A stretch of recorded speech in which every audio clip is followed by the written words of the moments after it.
فرماتے ہیں کہ ہر امتی پر اللہ کے نبی کے 5 حق ہیں. اگر ہم ان 5 حقوق کو ادا کرنے کی کوشش کرتے رہیں گے، میں مانتا ہوں ہم حق ادا نہیں کر سکتے، لیکن اگر کوشش کریں گے تو انشاءاللہ اس کوشش سے دنیا بھی بن جائے گی اور آخرت بھی بن جائے گی. میرے بھائیوں، وہ 5 حق کون سے ہیں؟ نمبر 1 عظمت. کیا معنی؟ ہر مسلمان کا عقیدہ ہونا چاہیے کہ خدا کے بعد پوری کائنات میں سب سے زیادہ عظمت والی کوئی ذات اور ہستی ہے، وہ محمد مصطفیٰ صلی اللہ علیہ وسلم کی ہے.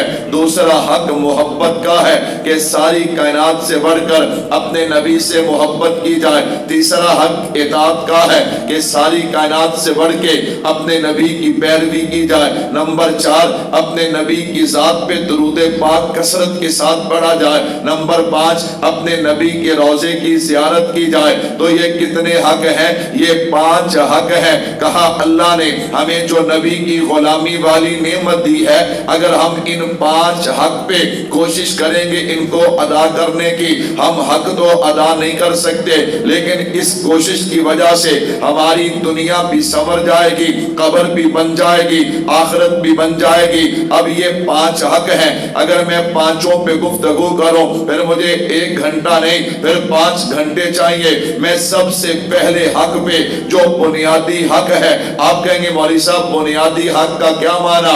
علماء فرماتے ہیں سب سے پہلے عظمت ہے. اگر عظمت سمجھ آئے نا تو دل میں خود بخود محبت پیدا ہو جاتی ہے. جب محبت پیدا ہو جائے پھر اطاعت بھی آسان ہوتی ہے، پھر درود پڑھنا بھی آسان ہوتا ہے. اور جب درود پڑھیں گے صرف روزے کی نہیں، اللہ روزے والے کی بھی زیارت نصیب کر دیں گے.